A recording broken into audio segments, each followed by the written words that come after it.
Science is trying to understand the world around us, how it works, and what's happened.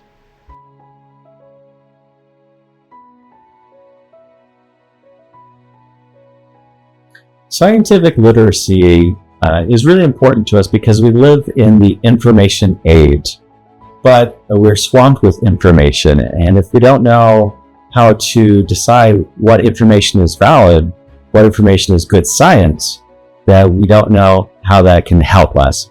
So if we know how to identify good science from bad science or questionable science, then we can really get ahead in identifying what's best for us and for our loved ones. So being able to find good resources can really help us to move forward with our decisions.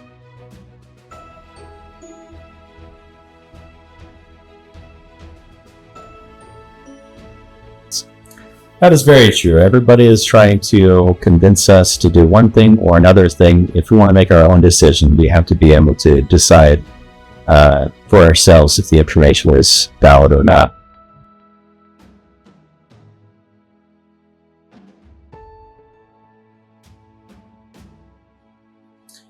We can help students find good sources and do good research by looking for trusted organizations that have a history of putting out good information.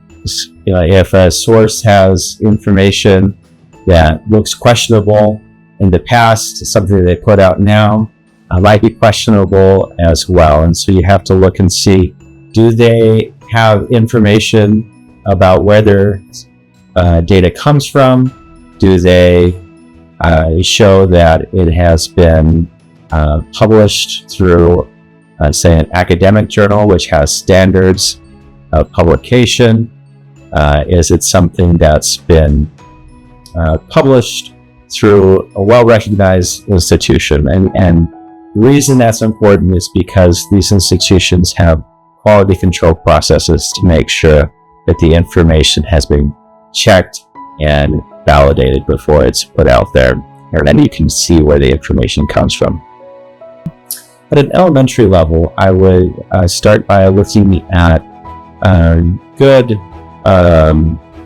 websites, like government websites.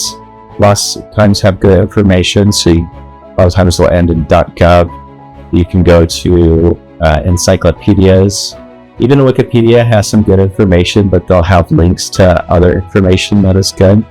But like online encyclopedias like Encyclopedia Britannica are other good places to look for information.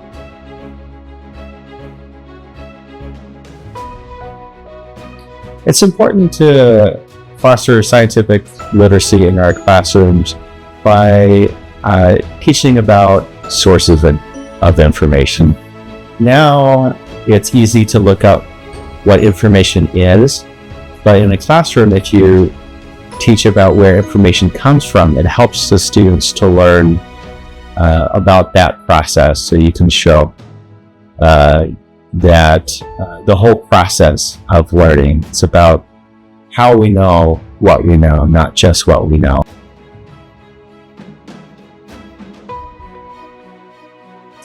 I think really all you need to do to be successful in science is to have a desire and a curiosity about something. If you're really interested in learning about how the world works and you put in some effort to understand it, you can be successful. It just takes a little bit of effort and an interest.